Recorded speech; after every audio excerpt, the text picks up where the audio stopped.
सकती है।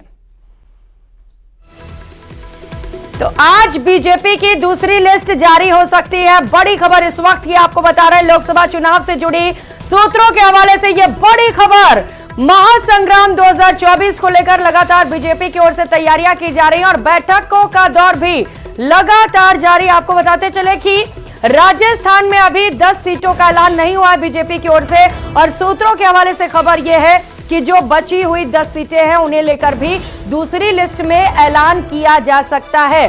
और खबर यह भी है कि आज बीजेपी की ओर से दूसरी लिस्ट कभी भी जारी की जा सकती है।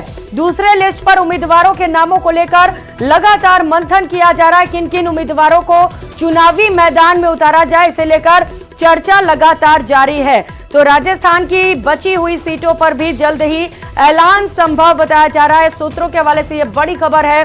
तो बीजेपी की आज दूसरी लिस्ट कभी भी आ सकती है। पहली लिस्ट एक बड़ी लिस्ट देखी गई, लंबी फहरिस्त उम्मीदवारों के 195 नामों का ऐलान बीजेपी की ओर से किया गया। और देखना बड़ा ही महत्वपूर्ण होगा कि दूसरी लिस्ट में कितने उम्मीदवारों के नामों का ऐलान होता है और कौन कौन से समीकरण साधने की कोशिश की जाती है। क्योंकि पहली लिस्ट में हमने देखा था कि जाति से लेकर महिला फैक्टर भी दिखाई दिया, जब महिलाओं पर भी बीजेपी ने दांव खेला। साथ ही साथ कई नए युवा चेहरों को भी मौका दिया गया। कई मौजूदा सांसदों के टिकट भी कटे, जिसे लेकर कुछ लोगों में नाराजगी भी दिखाई दी। जैसा कि कल तस्वीर भी सामने आई, राहुल कसवा खफा होकर कांग्रेस में चले गए। और ऐसे में देखना होगा कि जो सांसद खफा हुए हैं, जो नेता खफा हुए हैं, उन्हें मनाने के लिए भी क्या खास रणनीति बीजेपी की ओर से तैयार की जाती है। सहयोगी विनीत हमारे साथ जुड़ चुके हैं। विनीत, बड़ी खबर सूत्रों के हवाले से, कभी भी बीजेपी की दूसरी लिस्ट आ सकती है, क्या लग रहा है, कितने उम्मीदवारों का नामों का ऐलान हो सकता है? जी, निश्चित तौर पर मैं आपको बताना चाहूंगा कि जिस तरह से कल देर रात केंद्रीय चुनाव समिति की बैठक हुई, लगभग 3.5 घंटे बैठक चली और इसमें मैं जो सीटों को लेकर के, लोकसभा चुनाव सीटों को लेकर के लगातार मंथन हुआ। जिस तरह से अगर हम बात करें राजस्थान की बात करें तो राजस्थान में भी अभी कुछ सीटों के घोषणा होना बाकी है और इसको लेकर के भी हालांकि वहां पर कोर ग्रुप की बैठक तो नहीं हुई, वहां के जो राजस्थान के जो बड़े नेता थे वो नहीं आए थे। लेकिन अगर हम बात करें जब 29 फरवरी को जो पहली बैठक हुई थी, वहां पर भी जो हमारे सूत्र हमें बता रहे हैं कि कई राजस्थान के नामों को पर जो है अंतिम मुहर लग गई थी, लेकिन पार्टी अपनी रणनीति के तहत उन नामों की घोषणा जो है वो अभी नहीं की थी। तो हो सकता है कि आज जो है हमारे सूत्र हमें बता रहे हैं उसमें के अनुसार आज जो है बीजेपी अपनी दूसरी लिस्ट जो है वो जारी कर सकती है।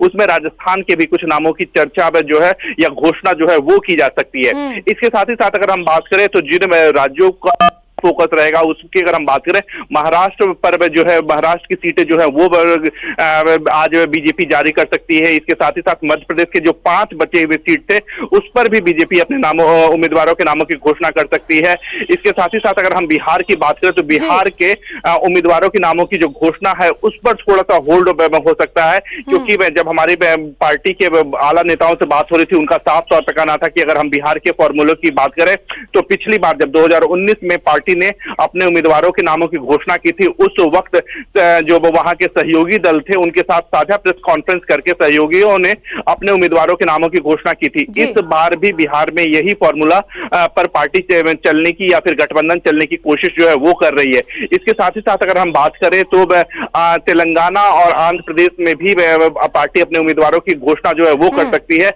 आंध्र प्रदेश में जो गठबंधन की स्थिति है वो पूरी तरह से स्पष्ट हो गई है। कर्नाटक में भी 28 सीटों पर जो है वो बीजेपी ने अपने उम्मीदवारों के नामों की पर चर्चा जो है वो कर ली है और बहुत संभव है कि आज की जो लिस्ट जारी होगी उसमें इन उम्मीदवारों के नामों की घोषणा की जा सकती है। विनीत, दूसरी लिस्ट का काउंटडाउन शुरू हो चुका है और खबर तो फिलहाल यही है कि आज दूसरी लिस्ट कभी भी आ सकती है। आप नजर बना रखिएगा विनीत, बहुत शुक्रिया आपका तमाम जानकारियों के लिए। और दिल्ली से मिल रही एक और बड़ी खबर का रुख करेंगे। कांग्रेस सीईसी की बैठक में उम्मीदवारों के नामों पर मंथन से जुड़ी एक बड़ी खबर आपको बताते चले। सूत्रों के हवाले से खबर है, 13 सीटों पर चर्चा की गई है। जालोर सिरोही सीट से वैभव गहलोत का नाम तय माना जा रहा है। सीकर सीट पर कांग्रेस लेफ्ट के साथ गठबंधन पर विचार कर रही है। सूत्रों के हवाले से यह बड़ी खबर आपको बता दें, एआईसीसी प्रवक्ता आलोक शर्मा ने भीलवाड़ा से टिकट के प्रबल दावेदार बताए जा रहे हैं। तो वहीं गहलोत और पायलट चुनाव नहीं लड़ेंगे, ये भी सूत्रों के हवाले से खबर निकलकर सामने आ रही है। तो सबसे पहले जालौर सिरोही सीट से वैभव गहलोत का नाम तय बताया जा रहा है। 13 सीटों को लेकर चर्चा की गई है और बैठक में उम्मीदवारों के नामों पर मंथन किया गया है। कांग्रेस सीईसी की बैठक में उम्मीदवारों के नाम लगभग तय कर लिए गए हैं, अब सिर्फ घोषणा मात्र बाकी है। अब देखना बड़ा ही महत्वपूर्ण होगा कि पहले बीजेपी की दूसरी लिस्ट सामने आती है या फिर कांग्रेस की, क्योंकि दोनों ही ओर से उम्मीदवारों के नाम तय कर लिए गए हैं और कभी भी दोनों पार्टी की ओर से दूसरी लिस्ट जारी की जा सकती है। कांग्रेस की ओर से भी लगातार मंथन किया जा रहा है। इससे पहले सीसी की बैठक हुई जिसमें उम्मीदवारों को लेकर चर्चा की गई है। पार्टी के सामने बड़ी चुनौती है कि किन्हें चुनावी मैदान में उतारा जाए जो कि बीजेपी के सामने जीत दर्ज कर सके, क्योंकि लगातार कांग्रेस का कुनबा घटता चला जा रहा है। बीजेपी में ज्वाइनिंग हो रही है और ये कांग्रेस के लिए बड़ी मुश्किल बनी हुई है। ऐसे में सोच समझकर फैसला कांग्रेस की ओर से लिया जा रहा है, इसीलिए बैठक भी की जा रही है। राहुल गांधी से पहले जो बैठक हुई वहां पर पहुंचे थे, न्याय यात्रा को छोड़कर दिल्ली पहुंचे और वहां पर बैठक में शामिल हुए जहां पर उम्मीदवारों के नामों को लेकर चर्चा की गई है। तो लोकसभा चुनाव इस बार बड़ा ही इंटरेस्टिंग होने वाला है। नेक टू नेक फाइट देखने को मिलेगी कांग्रेस और बीजेपी के बीच में, क्योंकि दोनों ही ओर से कोशिशें यही है कि जीत दर्ज कर ली जाए। बीजेपी ने जहां 195 उम्मीदवारों के नामों का ऐलान कर दिया है और दूसरी लिस्ट पर चर्चा कर रही है, तो वहीं कांग्रेस की ओर से भी लगातार दूसरी लिस्ट को लेकर चर्चा जारी है। सहयोगी अरबाज हमारे साथ जुड़ चुके हैं। अरबाज, सीईसी की बैठक में उम्मीदवारों के नामों पर मंथन हुआ और खबर यह है कि वैभव गहलोत का नाम तय है, और कौन कौन से नाम सामने निकल कर आए हैं जिन्हें तय माना जाए?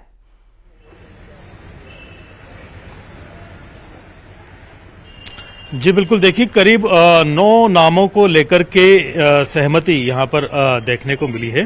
करीब 25 सीटों की बात की जा रही है। हालांकि कांग्रेस ने जो पहली लिस्ट जारी की थी उसमें राजस्थान से कोई नाम नहीं था, लेकिन अब ये क्लियर है कि जिसमें वैभव गहलोत को जो है जालौर सिरोही से टिकट देने की बात की गई है और राहुल कसवा को बात की गई है कि यहां पर जो है चूरू से टिकट दिया जाए। इसके साथ ही जो गोविंद राम मेघवाल है उन्हें बीकानेर से चुनाव लड़ाने की बात की जा रही है, जो कि पूर्व मंत्री भी रहे हैं कैबिनेट के और जो एससी वर्ग से आने वाले बहुत कद्दावर नेता भी है कांग्रेस के। टोंक सवाई माधोपुर से बात करें तो वहां भी बात की जा रही है कि जो हरीश मीणा हैं, जो कि विधायक भी रहे हैं पहले और पहले चुनाव भी लड़ चुके हैं और पूर्व इस क्षेत्र के जो कांग्रेस के कैंडिडेट हैं नमो नारायण मीणा, उनके भाई हैं, उनको यहां से मौका दिया जा सकता है। लेकिन चूरू से माइनॉरिटी का टिकट कट चुका है, तो एक संभावना यहां पर अमीन पठान को लेकर के भी है, जिसकी बातचीत की जा रही है कि अगर एक टिकट माइनॉरिटी को रखा जाता है तो यहां से उनको मौका दिया जा सकता है। राजधानी जयपुर समेत और अगर हम बात करें झालावाड़ की तो वहां पर और 4 ऐसी महत्वपूर्ण सीटों को अभी रोका गया है, जिसमें जो प्रमोद जैन भाया और उदयलाल आंजना का चित्तौड़गढ़ से नाम चल रहा था उनको होल्ड पे फिलहाल के लिए रखा गया है, लेकिन जल्दी ही आ सकती है, क्योंकि उम्मीद ये बताई जा रही है कि कांग्रेस की जो बची हुई सीटें हैं उन पर वो बीजेपी के काउंटर के हिसाब से तैयारी कर रही है, क्योंकि अभी जैसे कि पहली लिस्ट आने के बाद में उनको राहुल कसवा नाराज मिले और एक अच्छा पोटेंशियल नजर आया कि चूरू से उनको मजबूत कैंडिडेट उतारने का मौका मिला, तो अभी दूसरी लिस्ट आने के बाद में कांग्रेस एक दूरी जो अगली लिस्ट है जिसमें कंप्लीट नाम होंगे वो निकालने की तैयारी करेगी, जिसमें असंतुष्टों के ऊपर भी नजर रखी जाएगी। लिस्ट के अंदर सबसे महत्वपूर्ण बात यह है कि जैसे कि कयास पहले लगाए जा रहे थे, पूर्व मुख्यमंत्री अशोक गहलोत या फिर जो पीसीसी चीफ है और मुख्यमंत्री है सचिन पायलट, वो चुनाव लड़ सकते हैं। ये इस मीटिंग में कहीं ना कहीं तय हो गया है। जो केंद्रीय चुनाव समिति की बैठक हुई है कि दोनों ही कद्दावर नेता राजस्थान में लोकसभा के चुनावी मैदान में नहीं उतरेंगे, तो ये चीजें कहीं ना कहीं फाइनल हुई हैं और अभी कई महत्वपूर्ण फैसले होना बाकी है। जो अलवर है वहां से ललित यादव का जो है नाम चल रहा था और भी कई जगह पर कैंडिडेट को देखा गया है, बात फाइनल की गई है। जी बिल्कुल अरबाज, कई नाम जो कि आप बता रहे हैं कि फाइनल कर लिए गए हैं, लेकिन बड़ी चौंकाने वाली बात यह है कि 2 कद्दावर नेता अशोक गहलोत और सचिन पायलट चुनाव नहीं लड़ेंगे। इसके पीछे क्या स्ट्रेटेजी देखी जाए?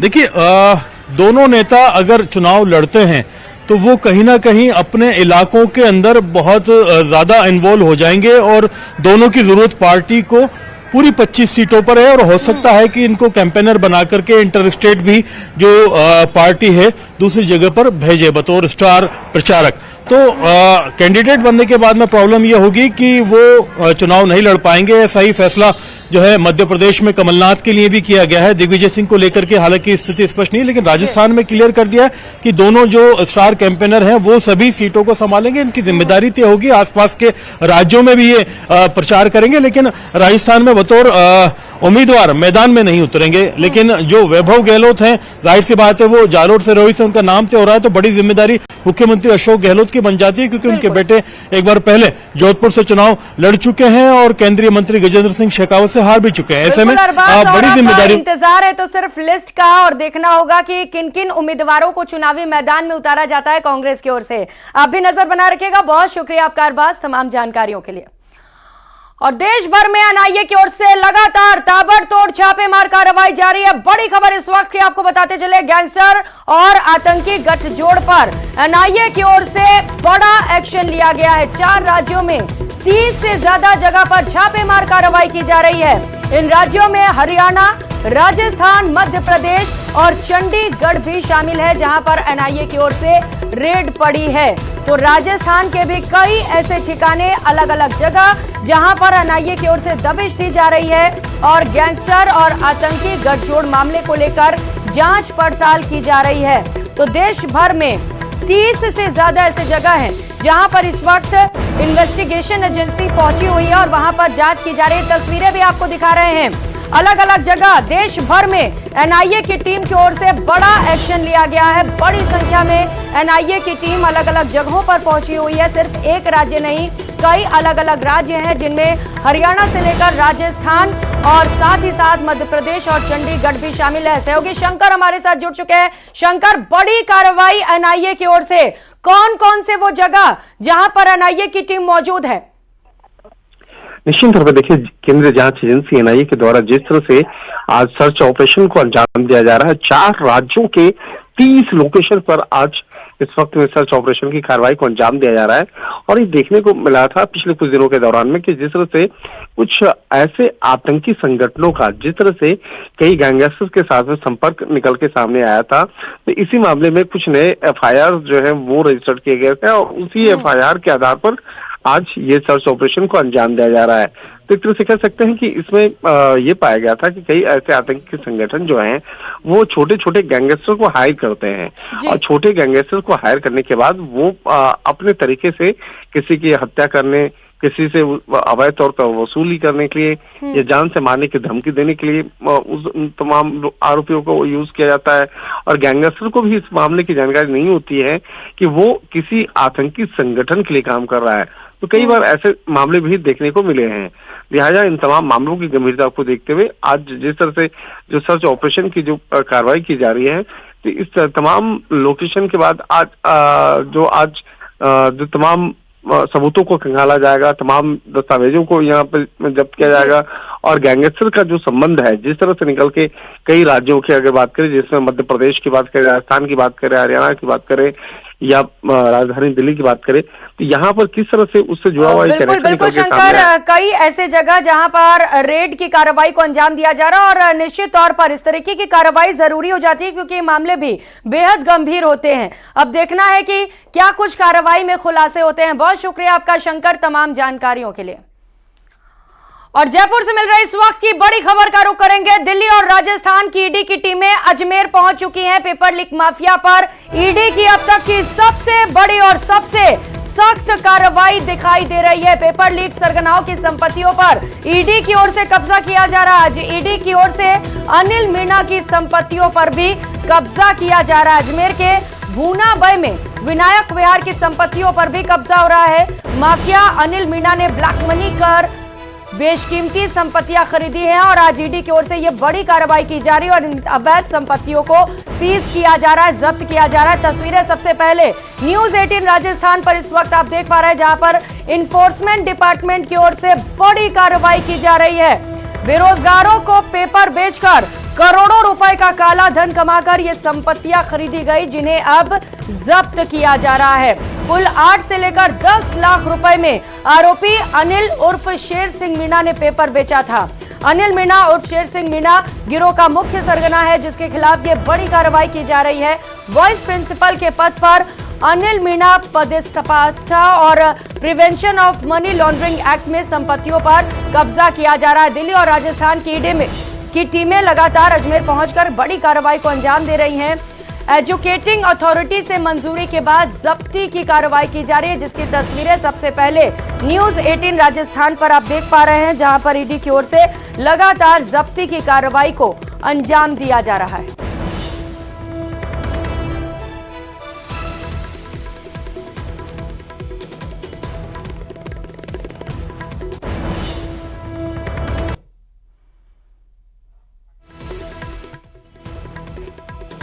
क्योंकि हमारे साथ अशोक भाटी और राकेश इस वक्त जुड़ चुके हैं। राकेश, सबसे पहले आपका रुख करते हुए, पेपर माफियाओं पर नकेल कसा जा रहा है, संपत्तियों को जब्त किया जा रहा है, कहां पर ईडी की टीमें इस वक्त मौजूद हैं?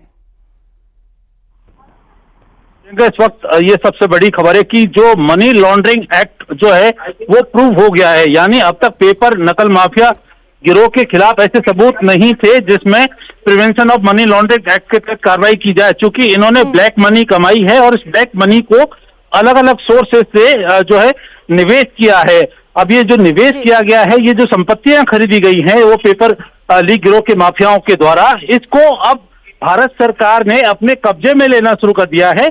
यानी अब ये संपत्तियां रास्तात होंगी, ये सरकारी संपत्तियां हो जाएंगी और इस मिशन की शुरुआत ईडी ने अब शुरू कर दी है, क्योंकि एजुकेटिंग अथॉरिटी ने पूरी जांच करने के बाद अब ईडी को ये आदेश दे दिए हैं कि इन संपत्तियों को रास्तात किया जाए। तो अब अनिल मीणा जो एक वाइस प्रिंसिपल था, प्रिंसिपल के पद पर प्रमोट भी हो गया था। 8 से 10 लाख रुपए प्रति कैंडिडेट ये पेपर लीक गिरोह के बेरोजगार सदस्यों से लेता था और उसके बाद बहुत बड़ी कमाई इन्होंने की है। चूंकि ये प्रारंभिक जांच है, अभी जितनी संपत्तियां इनकी आएंगी उनको सभी को रास्तात करने की कोशिश की जाएगी। कब्जा उन पर ईडी द्वारा लिया जा रहा है। आज अजमेर टीमें पहुंची है। राजस्थान में जहां जहां पेपर लीक सरगना के गिरोह हैं उन पर भी आगे कार्रवाई होगी। बिल्कुल, अशोक भी हमारे साथ जुड़े हुए हैं अजमेर से। अशोक, चूंकि दिल्ली और राजस्थान की ईडी की टीम अजमेर पहुंची हुई है, अनिल मीणा के संपत्तियों को जब्त किया जा रहा है, किस तरीके की हलचल इस वक्त अजमेर में? बिल्कुल, तमाम मीडिया कर्मी जो हैं वो भुनाबाई स्थित जो उनके प्लॉट हैं, प्लॉट नंबर 1 और 2, वहां पर पहुंच गए हैं। बताया जा रहा है कि कुछ देर में ही ईडी की जो टीम है वो यहाँ पहुंचेगी। आपको खास जानकारी हम देते हुए बता दें कि आरपीएससी से करीब 500 मीटर या 700 मीटर की दूरी पर ही जो 2 प्लॉट हैं वो है जो है उनके ऊपर यह कार्रवाई की जानी है। तो ये एक महत्वपूर्ण हो जाता है कि आरपीएससी से नजदीक उन्होंने प्लॉट क्यों खरीदा है और इसके पीछे क्या कारण था। हो सकता है यहाँ पर अगर उनका जो बिजनेस चल रहा था, जो गोरखधंधा चल रहा था, वो यहाँ से हो सकता है कि मकान बनाने के बाद या और कुछ करने के बाद संचालित हो सकता था। लेकिन फिलहाल जो है इस मामले में ईडी की कार्रवाई हो गई है और अब जो कुछ देर बाद जो है ईडी की टीम यहाँ पहुंचेगी, उसके बाद ही जो है स्पष्ट हो पाएगा कि यहाँ पर किस तरह की कार्रवाई चलनी थी या नहीं चलनी थी। फिलहाल जो है सीजिंग की कार्रवाई यहाँ पर होगी। तो प्लॉट नंबर 1 और 2 बताया जा रहा है कि जो विनायक विहार जो कॉलोनी है उसमें प्लॉट नंबर 1 और 2 मुख्य सड़क से करीब 10 मीटर की दूरी पर ही जो है ये प्लॉट है और आरपीएससी के बिल्कुल नजदीक बताया जा रहे हैं। तो इस मामले में ईडी की टीम जब पहुंचेगी और किस तरह से सीजिंग की कार्रवाई होती है वो आपको कुछ देर में बताएंगे। जी अशोक, क्या और कुछ संपत्तियां हैं वहां पर अनिल मीणा की जिसे जब्त करने की कार्रवाई की जा सकती है? फिलहाल जो है ईडी की टीम को इस 2 प्लॉट की जानकारी मिली है और कितनी संपत्तियां हैं इसे लेकर ईडी की टीम जो है यहाँ पहुंचने पर ही बता पाएगी और कहां कहां पर उनकी संपत्ति है या मकान है। फिलहाल जो 2 प्लॉट हैं बेशकीमती प्लॉट हैं, बताया जा रहा है कि इनकी कीमत जो है लाखों में है। तो ये जो प्लॉट है इनको जब्त करने के बाद जो है कौन कौन सी जगह और है उनको लेकर भी आगे खुलासे होंगे। जी बिल्कुल, जब ईडी की टीम पहुंचेगी तो और भी खुलासे होंगे। आप भी नजर बनाए रखिएगा। बहुत शुक्रिया आप दोनों सहयोगियों का तमाम जानकारियों के लिए। और रुक करेंगे इस बीच मिल रही एक और बड़ी खबर का। नागौर से यह बड़ी खबर है, मकराना विधायक को धमकी मिली है। युवक ने फोन कर मकराना विधायक को धमकी दी है। कांग्रेस के विधायक जाकिर गेसावत को धमकी मिली है। नागौर आने पर पिटाई करने की धमकी दी गई है। कांग्रेस के नागौर जिला अध्यक्ष हैं गेसावत, जिन्हें धमकी दी गई है। विधायक गेसावत ने मकराना थाने में से लेकर रिपोर्ट भी दर्ज करा दी और पुलिस का कहना है कि पूरे मामले को लेकर जांच पड़ताल की जा रही है। तो कांग्रेस के विधायक को आखिर किसने धमकी दी है, ये बड़ा सवाल है। और कहा गया है कि अगर वो नागौर जाते हैं तो वहां पर उनकी पिटाई कर दी जाएगी। हालांकि इस पूरे मामले को लेकर जांच पड़ताल की जा रही है और उसके बाद ही ये खुलासा हो सकेगा कि धमकी देने वाला युवक आखिर कौन है और ये धमकी क्यों दी जा रही है, क्योंकि फोन करके बाकायदा विधायक को धमकी दी गई है। तो जाकिर गैसावत को धमकी भरा फोन कॉल गया है। इस वक्त ये बड़ी खबर आपको बता रहे हैं। गैसावत को साफ तौर पर धमकी देते हुए युवक ने कहा है कि अगर वो नागौर जाते हैं तो उनकी पिटाई की जाएगी, यानी कि उन्हें नागौर ना जाने की चेतावनी दी गई है और धमकी दी गई है। अब पुलिस ने पूरे मामले पर जांच पड़ताल शुरू की है और पता लगाने की कोशिश की जा रही है कि आखिर ये युवक कौन है। सहयोगी महेंद्र हमारे साथ जुड़ चुके हैं। महेंद्र, कुछ पता चल सका कौन है युवक जो धमकी दे रहा है? कि युवक की तो पहचान है इस मामले में। युवक राजेंद्र चौधरी उर्फ राजू है। उसने गैसावत को फोन करके ये धमकी दी है और गैसावत ने इस पूरे मामले को लेकर मकराना थाने में रिपोर्ट भी दी है। जाकिर गैसावत मकराना से कांग्रेस के विधायक होने के साथ साथ नागौर कांग्रेस के जिला है और विधायक ने चिंता भी जाहिर की है कि उन्हें इस तरीके से धमकी मिली है और धमकी ये दी गई है कि नागौर आने पर मारपीट की जाएगी, पिटाई की जाएगी। साथ में विधायक ने एक और बात कही कि पहले भी चुनाव प्रचार के दौरान भी उनके साथ ऐसा हो चुका है, लेकिन उन मामलों में पुलिस ने कोई कार्रवाई नहीं करी और अब एक बार फिर इस तरह की स्थितियां बन रही है। तो कम से कम कार्रवाई हो ताकि इस तरीके से लोग धमकियां वगैरह नहीं दें। धमकी की ये जो घटना है ये विधायक ने 11 मार्च को सुबह 5:53 पर बताई है, यानी कल कॉल आया था विधायक के पास राजेंद्र चौधरी उर्फ राजू का और ये कहा कि अभद्र भाषा का प्रयोग किया और नागौर आने पर मारपीट करने की धमकी दी है। इसी कारण विधायक ने मकराना थाने में रिपोर्ट दी और पुलिस अनुसंधान कर रही है। महेंद्र, चूंकि गैसावत ने रिपोर्ट दर्ज करा दी है, पुलिस क्या कर रही है पूरे मामले पर? इससे पहले भी वो कह रहे हैं कि उनके साथ इस तरीके की घटना हुई, कोई कार्रवाई नहीं हो। जब विधायक ही सुरक्षित नहीं है तो आम लोगों का क्या होगा? देखिए, विधायक ने भी यही सवाल खड़े किए कि एक विधायक ही सुरक्षित नहीं है और कल शाम को विधायक ने ये रिपोर्ट दी है। उसके बाद पुलिस ने अनुसंधान शुरू किया। तो इसे कोई गिरफ्तार करना पुलिस के लिए कोई बड़ी बात भी नहीं होगी, लेकिन अभी तक कोई गिरफ्तारी तो हुई नहीं है। और विधायक ने ये कहा कि विधानसभा चुनाव 2023 के चुनाव प्रचार के दौरान भी उन पर हमला हुआ था मकराना। इसके बाद मकराना में जो साधारण सभा की बैठक चल रही थी पंचायत समिति की, वहां भी उनके साथ हुई। बिल्कुल बिल्कुल महेंद्र, इससे पहले भी विधायक के साथ कई बार घटनाएं हुई हैं। अब सवाल यह है कि आखिर अब तक कार्रवाई क्यों नहीं हुई और कार्रवाई कैसे की जाएगी पुलिस की ओर से? आप नजर बनाए रखिएगा। बहुत शुक्रिया आपका तमाम जानकारियों के लिए। और फिलहाल यहां रुकेंगे एक छोटे से ब्रेक के लिए, लौटेंगे फौरन। कर्मचारी जिसकी वजह से सफाई व्यवस्था चरमरा गई है, कई क्षेत्रों में सफाई व्यवस्था चौपट हो गई है। जयपुर में भी तकरीबन 5000 सफाई कर्मचारी सामूहिक अवकाश पर हैं। हड़ताल से सफाई की व्यवस्था बेपटरी हो गई है। संयुक्त वाल्मीकि और सफाई श्रमिक संघ के आह्वान पर यह हड़ताल किया जा रहा है। अन्य समाज से जुड़े सफाई कर्मचारी फिलहाल हड़ताल में शामिल नहीं है। सफाई कर्मचारी भर्ती से जुड़ा ये पूरा मामला है। भर्ती की मांग को लेकर यह प्रदर्शन किया जा रहा है। इससे पहले भी सफाई कर्मचारियों में गुटबाजी हुई थी। एक पक्ष सफाई कर्मचारी भर्ती के पक्ष में है तो दूसरा प्रक्रिया के विरोध में, और यही वजह है कि कुछ लोग हड़ताल पर हैं तो कुछ लोग इस हड़ताल का विरोध भी कर रहे हैं। तस्वीरें आपको दिखा रहे हैं जहां पर अपनी मांगों को लेकर सफाई कर्मियों की ओर से हड़ताल किया जा रहा है। सहयोगी महेश गाजी इस वक्त सीधे हमारे साथ जुड़ चुके हैं। महेश, हड़ताल से कैसा असर और मांगे क्या रखी गई है इनकी ओर से?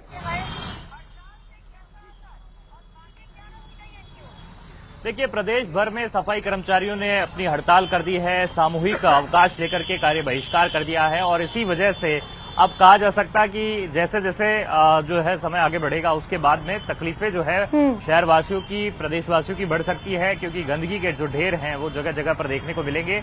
कचरा नहीं उठेगा तो इस लिहाज से परेशानियां बढ़ चलेगी। लेकिन इस समय में तमाम जो सफाई कर्मचारी हैं, जयपुर की अगर मैं बात करूं, यहाँ पर 8000 कर्मचारी है और उसमें से 6000 से अधिक कर्मचारी जो हैं वो यहाँ पर हड़ताल पर हैं। कुछ कर्मचारियों ने कहा है कि वे हड़ताल के साथ में नहीं है, लेकिन आप देखिए कि ये छोटी चौपड़ पर इस समय में जो संयुक्त वाल्मीकि संघ है उसके पदाधिकारी और जो सफाई कर्मचारी श्रमिक संघ है उसके पदाधिकारी यहाँ पर मौजूद हैं। उनसे बात करने की भी कोशिश है। नंदकिशोर जी, आपने ही कल एक बैठक करके ऐलान किया था कि प्रदेश भर में कर्मचारी जो हैं वो अपना काम नहीं करेंगे। किस तरह से अब आगे की रणनीति रहने वाली है आप लोग की? बिल्कुल, जयपुर शहर सहित संपूर्ण राजस्थान में सफाई कर्मचारी हड़ताल की और हड़ताल की घोषणा की है। कल हमारी जो प्रमुख मांगे है, मस्टोल के ऊपर सफाई कर्मचारी की भर्ती की जाए। जिन लोगों ने नगर निगम नगर निकायों में कार्य किया है उनको सफाई कर्मचारी की भर्ती में प्राथमिकता दी जाए। जिन लोगों के कोर्ट केस विचाराधीन है उन लोगों को सफाई कर्मचारी में प्राथमिकता दी जाए और वाल्मीकि समाज को प्राथमिकता दी जाए और ये आचार संहिता की आड़ में सफाई कर्मचारी की भर्ती की प्रक्रिया रोकी नहीं जाए। यह हमारी प्रमुख मांगे है। ये मांगे जब तक पूर्ण नहीं होती है तो जयपुर शहर से संपूर्ण राजस्थान में सफाई कर्मचारी इसी तरह से हड़ताल पर रहेंगे। आप ये कह रहे हैं कि यहाँ पर आपकी मांगे नहीं मानी तो आप लोग हड़ताल पर आ गए, लेकिन आपने ये नहीं देखा कि शहरवासी जो है वो किस तरह से परेशान होते हैं। आप लोग जब काम छोड़ जाते हैं तो बाकी तकलीफें बढ़ जाती है। बिल्कुल, शहरवासियों के लिए जो हमारे कारण उनको जो परेशानी हो रही है उसके लिए हम शहरवासियों से क्षमा याचना चाहते हैं, परंतु शहरवासियों से हम ये निवेदन करना चाहते हैं कि जो सरकार हमसे जो वादा करती है, हमसे समझौते पे समझौता करती है, वो समझौता फिर वो लागू नहीं करती है। शहरवासियों से हम अपील करते हैं कि हमारी मांगों को दिलवाने में हमारा सहयोग करें, हमारा समर्थन करें। आपके कई लोग जो हैं वो कह रहे हैं कि हम साथ में नहीं है, अन्य समाज के जो लोग हैं सब साथ में हमारे, कोई ऐसी कोई बात ही नहीं है। सुबह सुबह काम करते हुए दिखाई दिए? नहीं, सब जो अफवाह फैला रहे लोग बात, लेकिन हमारे साथ सब साथ है। सब साथ में। आप कितने लोग हैं जो जयपुर में यहाँ पर आज काम छोड़े हुए हैं? सारे छोड़े हुए हैं जयपुर में, करीब सारे जितने भी वाल्मीकि समाज के हैं सफाई कर्मचारी सबने काम छोड़ रखा, बंद कर। सभी ने काम छोड़ रखा। और कब तक काम नहीं करेंगे आप? जब तक ये मांगे मंजूर नहीं होगी, मांगे नहीं मानी जाएगी, जब तक मांगे नहीं मानी जाएगी जब तक यहाँ पर विरोध यहाँ पर जारी रहेगा। आप क्या बोलना चाहेंगे? क्या पूरे राजस्थान में इसका असर है या केवल जयपुर पर ही असर? इसका पूरे राजस्थान में असर रहेगा। प्राइवेट सेक्टर भी इसमें शामिल हो चुके हैं और हमारी जो मांग है वो वाजिब है, क्योंकि कोरोना काल में स्थायी कर्मचारी, अस्थायी कर्मचारी हमारे साथियों ने कई ने जान गंवाई है। आज हम ये चाहते हैं कि उनके परिजनों को, उनके परिवार को, उनको बच्चों को रोजगार मिले। हम इससे ज्यादा कुछ नहीं चाहते। जयपुर शहर वासियों से हम निवेदन करते हैं कि संघर्ष की लड़ाई में वो भी हमारा साथ दे, हमारी जायज मांगे। संघर्ष जो है वो आप लोग यहाँ पर कर रहे हैं, लेकिन आम शहरवासी है वो परेशान होना यहाँ तय है। हम उसके लिए क्षमा याचना चाहते हैं, मगर हम जयपुर शहरवासियों से अपील करते हैं कि हमारा साथ दें, क्योंकि 2018 की जो पुनरावृत्ति है वो वापस 2024 की भर्ती में ना हो और जयपुर स्वच्छ रहे, पूरा राजस्थान स्वच्छ रहे। यही प्रधानमंत्री जी की और मुख्यमंत्री जी की अपेक्षा है और उन अपेक्षाओं पर खरा उतरने के लिए सफाई भर्ती 2024 में जो आप भर्ती करेंगे वो सिर्फ वाल्मीकि समाज की 100% हो। उन्हें निकाय में काम करने वाले वाल्मीकि समाज को प्राथमिकता मिले, क्योंकि VSF high risk cases for cleaning work. Valmiki समाज इस सफाई कर्मचारी की सफाई के कार्य को करता। तो मंत्री ओटाराम देवासी को हार्ट अटैक आया है। ये बड़ी सूचना इस वक्त की आपको बता रहे हैं। एसएमएस के आईसीयू में मंत्री ओटाराम देवासी का इलाज चल रहा है। बड़ी सूचना इस वक्त की आपको बता रहे हैं। ओटाराम देवासी को हार्ट अटैक आया है, उन्हें इलाज के लिए अस्पताल में भर्ती कराया गया है।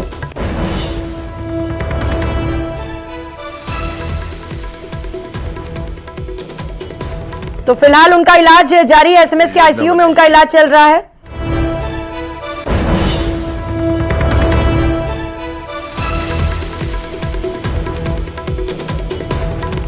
तो इस वक्त ये सबसे बड़ी खबर आपको बता रहे हैं। मंत्री ओटाराम देवासी जिन्हें हार्ट अटैक आ गया है और इलाज के लिए इस वक्त उन्हें एसएमएस अस्पताल पहुंचाया गया है। जो ये खबर सुन रहा है वो उनका हालचाल जानने के लिए एसएमएस अस्पताल पहुंचने लग गया है और आपको बताते चले कि उनके शीघ्र स्वस्थ होने की भी कामनाएं की जा रही हैं। बड़ी खबर इस वक्त की आपको बता रहे हैं। राजस्थान से मंत्री ओटाराम देवासी को हार्ट अटैक आया है। फिलहाल उनका आईसीयू में इलाज चल रहा है और उनके परिवार वाले इस वक्त उनके साथ अस्पताल में ही मौजूद है। एसएमएस के आईसीयू में उन्हें इस वक्त भर्ती किया गया है। तो अब कामना की जा रही है कि जल्द से जल्द मंत्री ठीक हो जाए, अपने कामकाज पर वापस लौट जाए, लेकिन सबसे पहले डॉक्टर्स की ओर से कोशिश कि उन्हें जल्द से जल्द ठीक कर दिया जाए। एसएमएस के आईसीयू में मंत्री ओटाराम देवासी को एडमिट किया गया है, जहां पर इस वक्त उनका इलाज चल रहा है।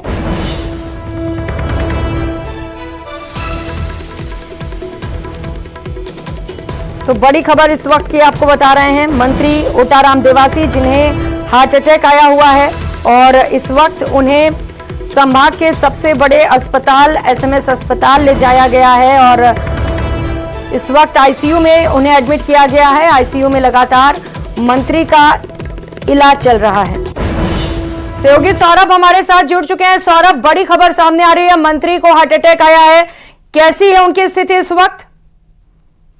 जी बिल्कुल, देखिए ये जानकारी मिली है कि देर रात उनकी तबीयत जो है वो खराब हुई थी और उसके बाद आज जो है वो उन्हें आईसीयू में भर्ती कराया गया है, एसएमएस के आईसीयू में। हालांकि चिकित्सक उनका इलाज जो है वो शुरू कर दिया है। ये भी बात सामने आ रही है कि माइनर अटैक जो है वो हो सकता है। हालांकि इसकी अभी तक डॉक्टर्स ने पुष्टि नहीं की है, लेकिन ये कहा गया है कि माइनर जो है वो अटैक आया गया है। इस लिहाज से डॉक्टर जो है वो उनका इलाज जो है वो कर रहे हैं और फिलहाल वे एसएमएस अस्पताल की आईसीयू में जो है वो उन्हें एडमिट कराया गया है। जी ठीक है सौरभ, आप नजर बनाए रखिएगा। हेल्थ को लेकर जैसे ही कोई अपडेट आता है फौरन आपके पास लौटेंगे। बहुत शुक्रिया फिलहाल आपका तमाम जानकारियों के लिए। और सिरोही के माउंट